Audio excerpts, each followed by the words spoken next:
Welcome back. This is the end of the book. Are y'all ready to find out what happened? If Hugh is going to say why he killed April, and is Will shot and Hugh shot? And is Hannah okay? Y'all ready? The end. In the car on the way to the crematorium, it starts raining. Hannah is glad. She sits there staring out the window at the weeping world and feels the tears slide down her own cheeks, soaking into the collar of her black coat. "Are you okay?" Emily whispers from the seat beside her and then shakes her head. "I'm sorry, stupid question. How could you be okay?" The driver of the funeral car says nothing. He is used to people weeping in the back of his limousine. The box of tissues between the seats is testament to that. Hannah isn't sure what he's been told, but he must know something about the circumstances of what brought them here. The fact that this isn't a normal funeral, someone weary from old age or taken early by cancer or heart disease, or 1,001 other inevitabilities of life. No, this is a tragedy. Nothing more, nothing less. And suddenly, the unfairness of it all washes over her. The fact that Will should be here with her, holding her hand, but he's not. And she has to go through this alone. And all because of Hugh and her own unbearably inexcusable stupidity. Will is gone. It's like a bolt of anger tearing through her. And as the car draws up outside the crematorium, it's that more than anything that gives her the strength to stand up and make her unsteady, top-heavy way across the gravel to where the others are waiting. Ryan in his wheelchair, Bella with a sympathetic hug. She can get through this. She will get through this. And then the baby inside her gives a long, slow kick, more of a press, pushing outwards against the wall of her womb so that she can actually see the tight, stretched black fabric ripple and move across the pressure, and she corrects herself. They will get through this together. "Are you ready?" Emily says, and Hannah nods. "As I'll ever be." "We've got you," Ryan says, and she nods again and even manages a smile. "His parents are already inside," Bella says. "We should head in. Are you ready, Rye?" Ryan nods, clicks the controller of his wheelchair, and they begin to move slowly up the ramp towards the chapel of the crematorium. Hannah is not sure what to expect when they enter the chapel. There are only two other people there in the cool dark. Heads bow, and they are the two people she has been dreading seeing. Because what can she say? What is there to say when the worst thing that can happen to a parent has happened to them? But in the end, she doesn't need to say anything. His mother simply comes to her and holds her in a wordless hug, and they stand there, the two of them, bathed in the light from the memorial window, the stained glass around them both with a sea of blue and green. And then the organ music starts. Hannah wipes her eyes, and they turn to face the front as the vicar intones, "We are here to commemorate the passing of Hugh Anthony Bland." And Hannah knows it is really over. Oh, they got me. I thought it was Will that was gone. It is actually Hugh that's gone. But is Will in jail or something? Why he's not at Hugh's funeral? Well, I guess they're not friends anymore. But we got the answer to one question.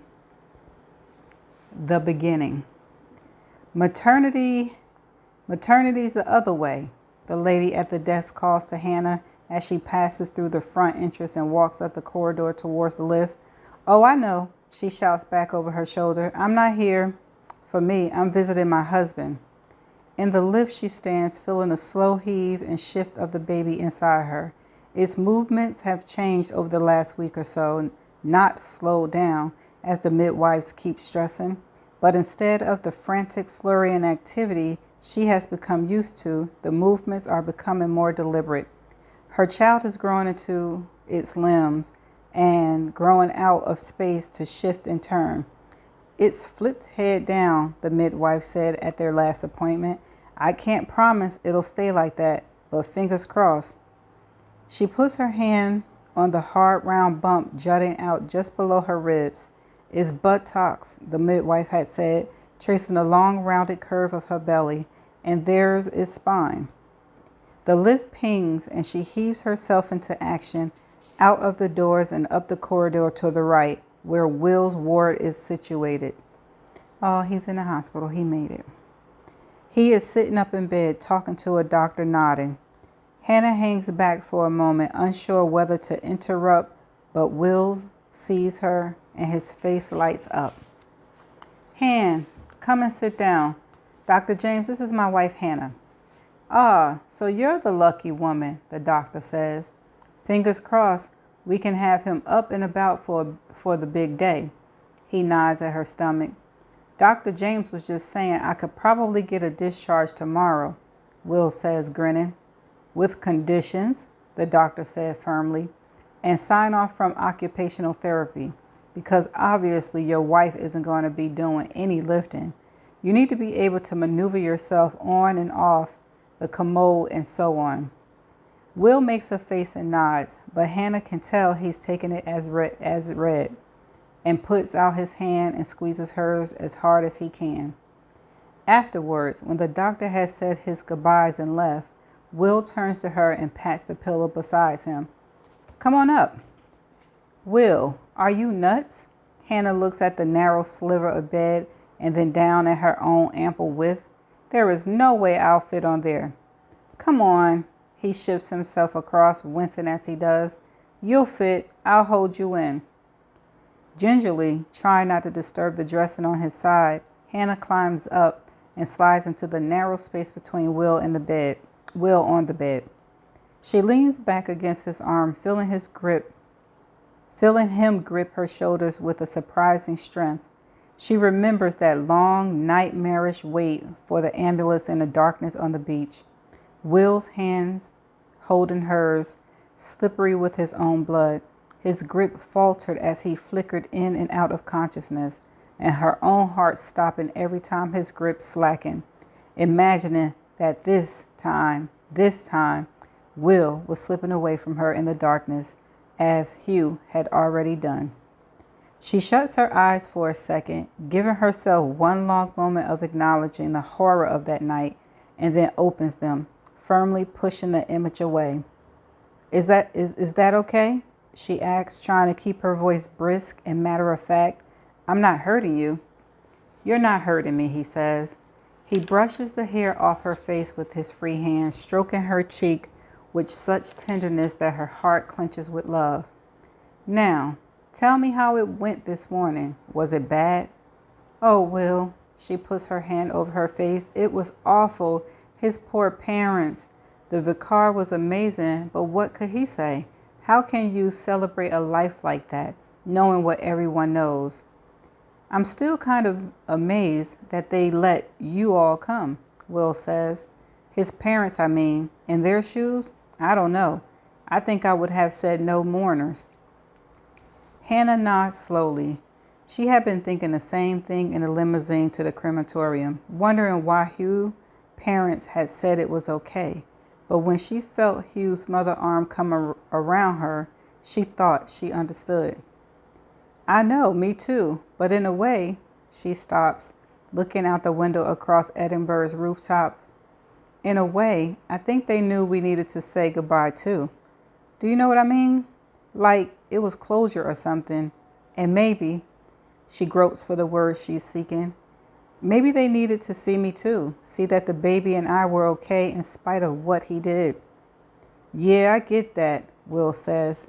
He shifts with a little grimace of pain, and Hannah tries to lean away from him, thinking she is hurting him. But then she realizes he is reaching for his mobile. Did you see? He says as he slides it towards himself with his fingertips across the bedside locker. The police made a statement about Neville. Hannah shakes her head. No, I've not been online much. What did they say? Just hang on, let me find it. He opens up his phone and begins scrolling down Twitter awkwardly left-handed because his right arm is holding her. Then he stops. Here it is. He reads out loud from the linked article. Times Valley Police announced today that in light of compelling new evidence recently uncovered, they would be asking the Court of Appeals to begin the process of squashing the conviction of John Neville, sentenced in 2012 for the killing of Pelham College student April Clark Clevenden. Mr. Neville died in prison earlier this year, having protested his innocence to the end. His solicitor, Clive Merritt, commented, "It is a profound tragedy that John Neville did not live to see his exoneration, but died in prison for a crime which he did not commit. However, his friends and family will take comfort from the fact that his name will finally be cleared of this heinous crime." Geraint Williams, spokesman of the Clark Clevenden family, said, "The Clark Clevenden extends their heartfelt sympathy to the Neville family over this grave miscarriage of justice. There is no joy but some measure of relief in the knowledge that justice will finally be done in this matter, allowing the friends and families of both April and Mr. Neville a peace they have been cruelly denied." A Times Valley Police spokesman expressed their profound regret and condolences to Mr. Neville's friends and family. "It is understood that no further persons are being sought in relation to the crime." They sit in silence for a moment, Hannah trying to come to terms with all of this. She imagines November huddled in a cafe with Geraint, trying to put into words feelings for which there are no words, feelings which she herself has spent almost every waking hour since Hugh's confession trying to figure out. Because how do you come to terms with such things? How can Will live with such a betrayal by his best friend? And how can she live her life knowing that she condemned John Neville to a lonely death? "Hey," she hears Will's voice, feel his lips on her hair before she understands what is happening, realizes that there are tears running down her face. "Hey, Hannah, no. Listen to me. No more crying. Do you understand? This wasn't your fault. It wasn't your fault." "It was," she says. "It was, Will. I condemned him for being old and weird and awkward, and that's on me. Don't you understand? That will forever be on me." "It wasn't your fault," Will says more urgently. "Hugh fooled you. But not just you. He fooled all of us. You, me, the police, the college authorities, even April, everyone. He was..." His voice cracked, and she remembers again his helpless crying in the days and weeks after the shooting. "He was my best friend, for Christ's sakes.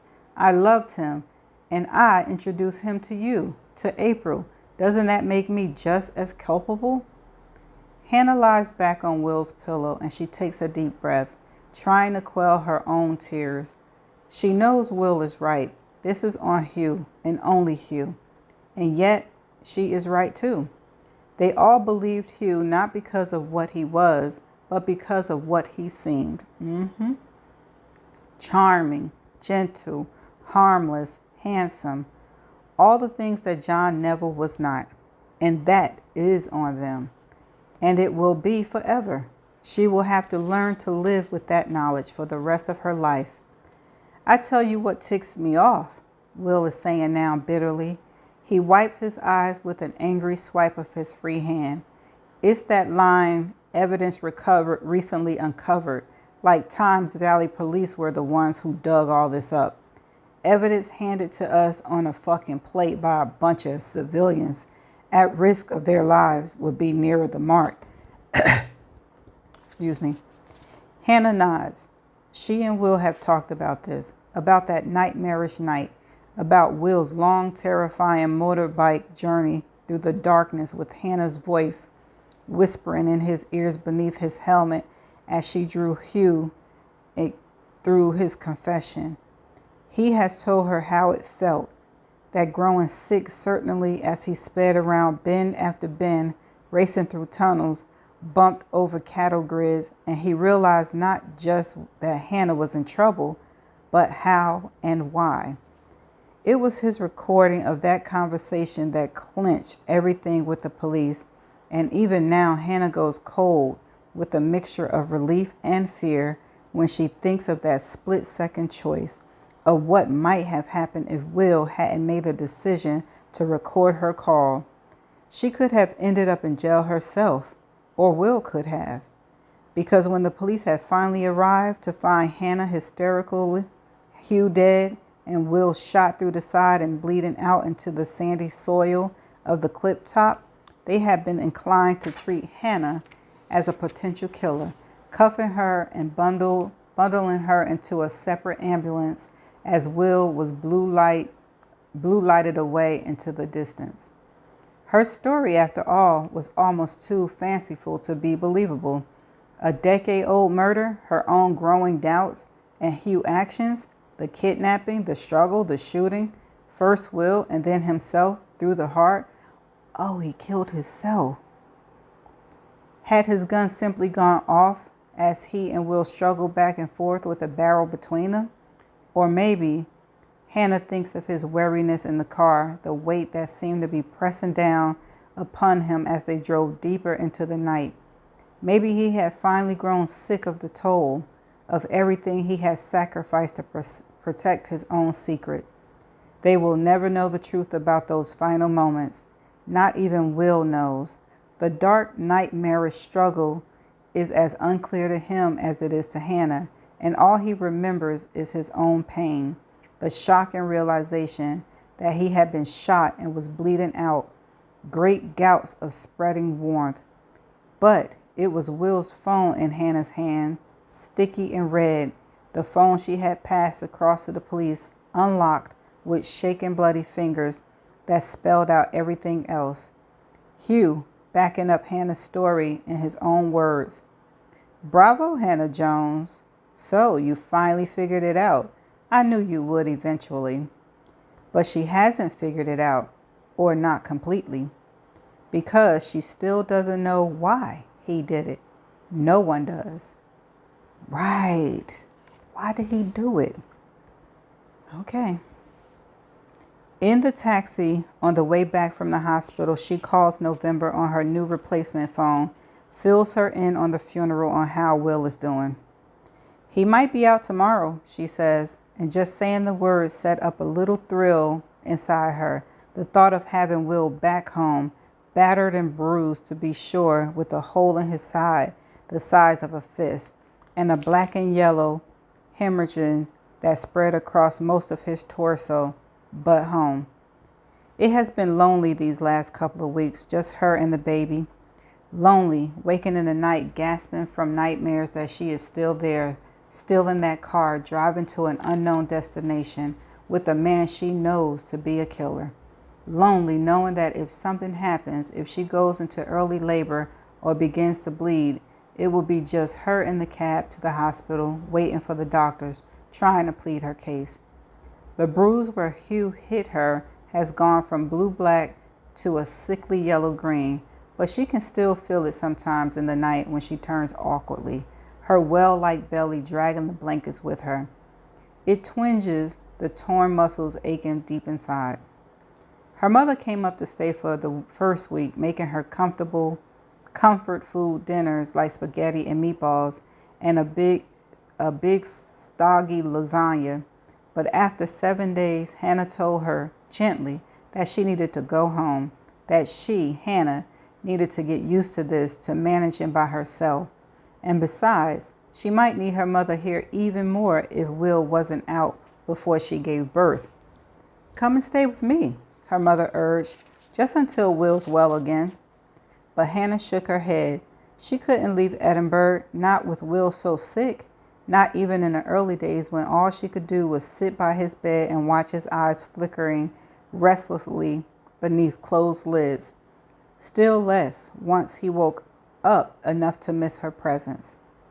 And how were Hugh's parents? November asked now, dragging her back to the present and Hugh's funeral. Was it weird? Oh God, November, it was so weird. Her throat fills with tears at the memory of Hugh's mother's fragile bewilderment, his father's stiff, brittle courage. I had no idea what to say. He was their only child, their everything. What can you say? And they didn't throw any light on? Why? November asked. No, Hannah said sadly. I didn't ask them, but they clearly loved him so much. I keep thinking about that last conversation I had with him at Pelham before April died. When Hugh walked me back across the quad and talked about his father and how proud he was of getting into study medicine in his dad's footsteps, it kind of breaks my heart a little. April always said he didn't belong at Pelham, November says. She signs. She told me once, how did she put it? Something about giving him a leg up, but it wouldn't do him any good in the end if he couldn't keep up. Giving him a leg up? Hannah is puzzled. But April didn't study medicine. How could she possibly have helped Hugh? I don't know, November says. I think a friend of hers helped people with their exams or something. Some kind of tutor, maybe. That could be what April had over his head. Hannah's breath seemed to stick in her throat. April's voice comes to her as clearly as if she's on the other end of the line with November. Oh, I had an ex at Kearney who made a pretty good living taking people's BMAT for them. And suddenly she knows. It's like the last few boxes of a Sudoku, with almost every grid completed so that the remaining numbers simply slot in as easily as 1, 2, 3. 1. Hugh's desperation to follow in his GP father's footsteps. 2. April's leg up. 3. The way Hugh had never quite felt up to the work at Pelham. What was it Hugh had said? Chin up and we'll go easy on you in the exam? And Emily's dry retort just a few weeks ago, but it feels like a lifetime now. Ain't that the truth? There's no way I deserve the first, and I'm pretty sure Hugh wouldn't even have passed if it wasn't for April. So many small things made sense now. Hugh's shocked horror that first night at finding April in the dining hall. The way April ordered him around, made him fetch and carry, forced him to come to her play even the night before his most important exam. Why did Hugh keep saying yes? Hannah had never understood that, but now it made sense. Hugh literally could not afford to say no. And finally, the pills. The innocent little capsules on April's bedside table, half colored, half clear. They had never figured out where April was getting those. It was before anyone knew about Silk Road and all the other dark market sites. Back then, you had to know someone with access to a prescription pad. No dots for grown-ups, but no dots at all. Stronger, much stronger. Just as April had said to Hugh that night at the theater, "Sod flowers? You should have brought something stronger than that, Hugh. Just what the doctor ordered, am I right?" Missed that too. Hannah, November is saying now on the other end of the phone. Hannah, are you still there? Yes, she says. Her throat is dry and she swallows against the obstruction. Yes, I'm still here. I think I know what happened. Hang on. The taxi is pulling up to the Mews, juddering over the cobbles, and she leans forward and pays the driver with her new uncracked phone and slides out to stand in the drizzling rain as the car drives off. She feels a coldness sink over her as November says, "Hannah?" "I'm still here," Hannah says. The rain is running down the back of her neck. "November, I think I know why Hugh killed April." "Wait, what? You know? But just a second ago you were saying..." "Yeah, I know, but it was what you just said about April giving him a leg up. She told me once, she told me that she had a friend, an ex-boyfriend, who took people's BMATs for them. What is BMAT? November sounds more bewildered rather than less. It's the exam you have to take to get into Oxford to do medicine. It's really important. Hugh told me once that if you do well in the BMAT, that basically overrides your interview. It probably even overrides your A levels to an extent. And Hugh did well. He did really well. He got one of the highest marks in his year. It was what made me so puzzled when he was so anxious about his prelims because he aced the BMATs. So why was he worried about some crappy little first year exam? Except maybe he didn't ace the BMAT. Maybe someone else did. But how could he do that? November voices shocked, uncomprehending. April's ex, how could he pretend to be Hugh? Or anyone for that matter? I don't know, Hannah says. She is desperately casting her mind back, trying to remember. If it was like the entry test I took for English, it wasn't like regular exams. You had to go to a testing center, and I don't remember anyone asking for ID. Why would they? What are the odds that someone roughly the right age and sex is going to turn up claiming to be Hugh Bland just to take an exam in his place?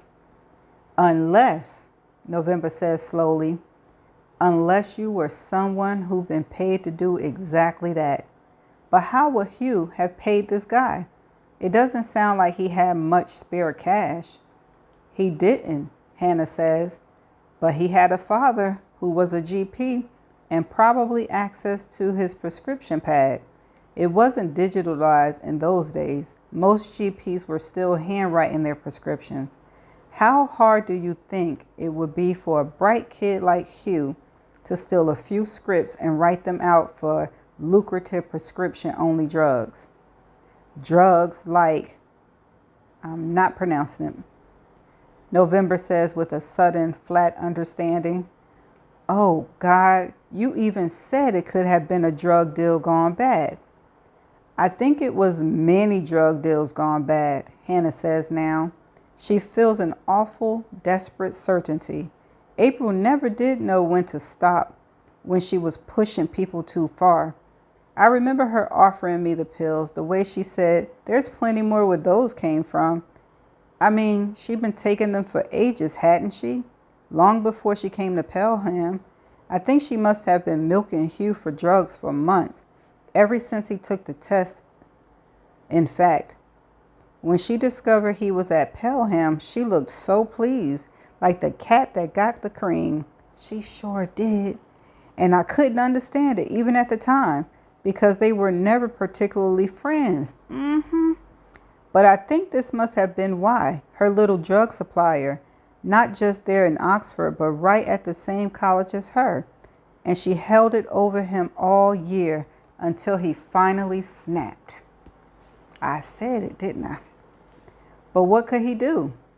He had no hold over April. She wasn't the one who had taken the BMAT for him. She was just an innocent bystander. But April had a hold over him, and she was going to keep using it, maybe forever. But he didn't say anything, November whispers now. He just told her, sure, he can get her more drugs, and he probably even sympathized with her about you and Will, told her that she was quite right to be angry about Will fooling around. He must have helped her plan that last prank, Hannah says. He probably suggested it, in fact. He must have convinced her to play dead, told her that he could persuade me there was no pulse. He told her that he could persuade me there was no pulse and set me up to look an idiot in front of the master and the rest of the college. And then he leaned over her pretending to do CPR. And as soon as you left the room, he strangled her. November finishes. Her voice is flat. There is silence. Hannah stands in front of the door and feels as if a strange weight is both lifting from her and pressing her down. Oh, Hugh. I have to go, she says to November, her voice cracked. Will you be okay? Yes, I'll be okay, November says sadly. Bye, Hannah. and they hang up. Hannah puts her key in the lock and climbs the stairs to the flat slowly, step by step. She is out of breath by the time she gets to the top, her lungs made shallow by the child pressing up from beneath. Inside, she goes and sits in the kitchen by the window, staring out into the street. She should be phoning Will for the latest news on his discharge, contacting occupational therapy, booking taxis, arranging grab handles, setting all the thousands and one things up for his return home. But she doesn't, even though she is longing for him with a force that is an almost physical ache inside her. Instead, she wakes her phone, goes to Google, and types something into the search bar. 5 words she hasn't had the courage to search for in almost 10 years. John Neville and April Clark Clivenden. And then she presses search. The pictures flicker up one by one, and each one gives her a little reflective jolt, a shock of muscle memory from the time when every news item made her flinch. Every headline was like a punch to the gut. Pelham strangler convicted to be squashed, says Time Police. John Neville innocent. How did the police get it so wrong? April's killer, justice at last. She clicks through one of the random, and there they are. Neville glowing out of the page from his college ID picture. April in a photograph taken from her Instagram page, glancing flirtatiously over her shoulder in an emerald green handkerchief dress. Hannah looks at them both, and for the first time in 10 years, she finds she can meet their eyes, even though her own are swimming with tears. She reaches out and touches their face, John, April's, as though they can feel it through the glass, through 10 years, through death. I'm sorry, she whispers. I'm so sorry I let you both down. She doesn't know how long she sits there staring into their faces, April laughing full of secrets, John's door and filling with resentment. But then her phone vibrates with a warning of a new email, and a little alert pops up. It's from Durant Williams. The subject line is, "How are you doing?" She clicks through. Hi, Hannah. Durant here. Hope you're doing okay, and the baby too, and I hope Will is feeling better. I spoke to November about your ordeal with Hugh. I'm so sorry that sounds completely terrifying. I can't believe what a nice bloke he seemed. I guess he fooled us all. Listen, I thought twice about sending this because I'm sure you've got enough on your plate with Will's injury and the baby being due in a few weeks, and you may not be ready to talk. Plus, I'm not sure how much you can say until the police are finished doing their bit. But, well, I'm working on the podcast again. It's a bit different from what I imagined, obviously. Neville's innocence isn't in dispute anymore, and most of the 10 questions I posed in my original article are answered. So this one is going to be more about April and her life and about the ripple effect of a crime like this. How the media treated her, her family, that kind of thing. I'm calling it The It Girl. This is the first time the title. Okay. November agreed to act as executive producer, and I'm pretty pleased with how it's going. And what I wanted to say is, if you ever wanted to talk, put your side of the story. Well, I'll be honored. That's all. Your choice, and no hard feelings if you don't or aren't ready just yet. I'm so glad we managed to get some kind of justice for Neville in the end. He was obviously quite a troubled man, but he didn't deserve that. No one does. I'll always be grateful to you for making that happen. Anyway, don't answer straight away. Take your time to think it over. But I'm here when you're ready to talk, whether that's 6 weeks or 6 months or even longer. Durant. P.S. The first episode isn't finished yet, but if you want to hear a rough cut of the opening, here's a link. Password is November. Almost before she had time to think better of it, Hannah clicks the link. There is a short pause, and then a voice breaks the silence. not the one she was expecting, Durant's. Instead, it's a voice that's eerily familiar, one that raises the hairs on her arms. It is high and reedy in a way that once made her shiver just to imagine. It. It's John Neville, but he doesn't sound exactly like she remembers. He doesn't sound belligerent or self-important. He sounds sad. April Clark Cleverton was one of the most beautiful girls I've ever seen, he says, the little sound bar rising and falling on her screen as he speaks. They used to call her It Girl because she had everything, looks, money, brains, I suppose, or she wouldn't have been at Pelham. Everybody knew her or knew about her, but someone took that all away from her. And I will never stop being angry about that. I want that someone to pay. Hannah reaches out and pushes the pause button on her phone, and for a long moment she just sits there, her hands pressed to her face, fighting tears. The baby turns inside her. She thinks about Neville, about the truth, about how his voice has been silenced. She thinks about April. She thinks about the rest of her life stretching out before her, a life that neither of them will ever have. Her breathing steadies.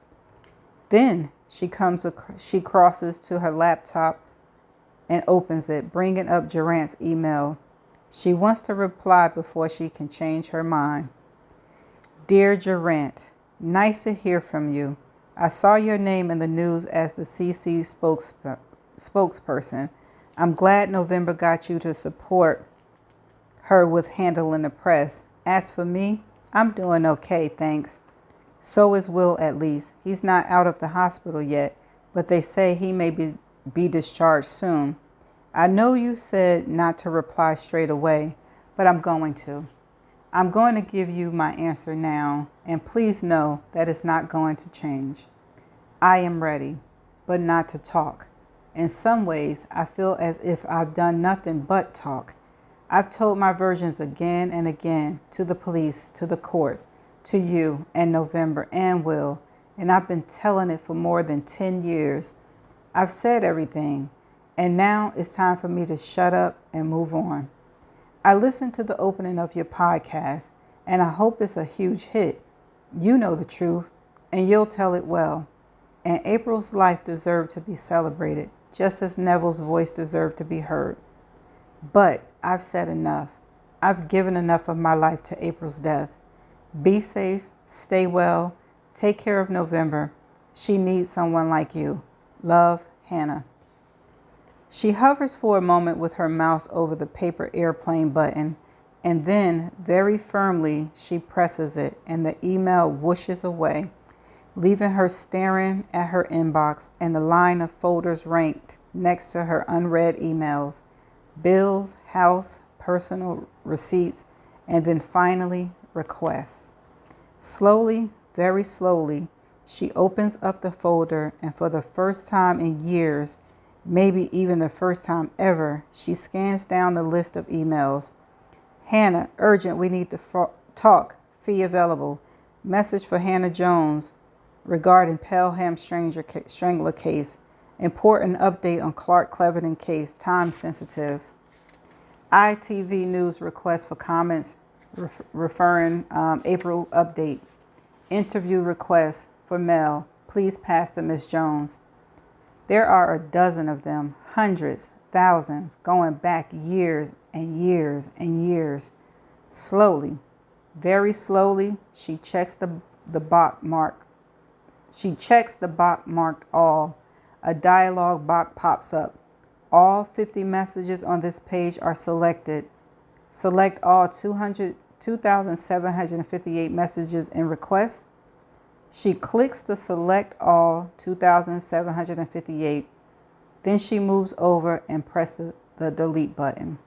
The action will affect all 2,758 messages in request. Her computer prompts, "Are you sure that you want to continue?" She clicks OK. The page hangs for a moment as if giving her the chance to change her mind. And then the screen goes blank. There are no messages with this label, it says. The email pings again and she glances at it. It's from a reporter she doesn't know, someone called Paul Dylan. The subject line is urgent request for comment regarding squashing of Neville's conviction for 6 o'clock news. Hannah presses delete and watches as the message swirls away into the ether. She closes down her laptop, stands and stretches long and hard, feeling a baby inside her shift, as if reveling in the extra space. The bones in her hips and spine click, and she releases a long breath. Then she walks over to the cupboard in the corner of the living room, the one where they keep the screwdrivers and the Allen keys and the spare fuse. She pulls out the toolbox and take it across to the window, clearing a wide space on the rug. It's time. She has a crib to build. And that is the end of the It Girl. So apparently we didn't need to know why he did it. We found out in this chapter, we found out in the end that it was all what we thought it was, or I thought it was, because I don't know what y'all thought it was. I know what my aunt thought it was because we talk weekly about it. But I would say that I was 90% correct about who it was because I kept going back and forth. But once I put Will on my list, he never went off. And so I was semi-surprised that it was him, but not totally surprised. I thought almost to the end that it was him and Will working together. And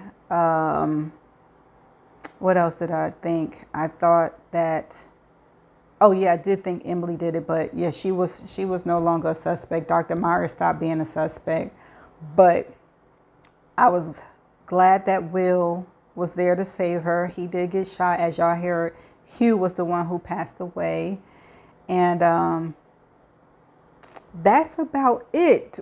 I think we got, I feel like we got all the answers to the questions that we had, like why he did it. And he was her drug dealer because he was still in prescription pads from his father. And that's what she had over him. And I said that she had to have something over him. So it was the test taken and the drugs. And he snapped. Yeah, so that's the end of this book. First of all, I'm about to rate the book. And I want to just say everything was a 5. The writing, the Arthur style of writing, the plot, the characters, everything about this book was a 5. So I say this was a very good read and I would recommend it. Even though if you followed me reading it on my channel, pick it back up and read it again because it had my brain going all over the place. And I'm just going to say it was perfect. So what do you think about the book? Tell me if you followed along. Comment in the section down. You know what I'm saying. In the sections below, comment to let me know how you feel about the book. I don't feel like, again, I will be doing a live on this book because, again, it wasn't too much engagement on this book. But, hey, I had fun one way or the other, but no need for a live. And I will not be reading for the rest of this month for August. And so my next book will be September. And basically, that's all I have to say. And I want to just say thank you so much if you stayed and followed this book from beginning to end. I appreciate you for listening. And you all have a good night. Bye for now.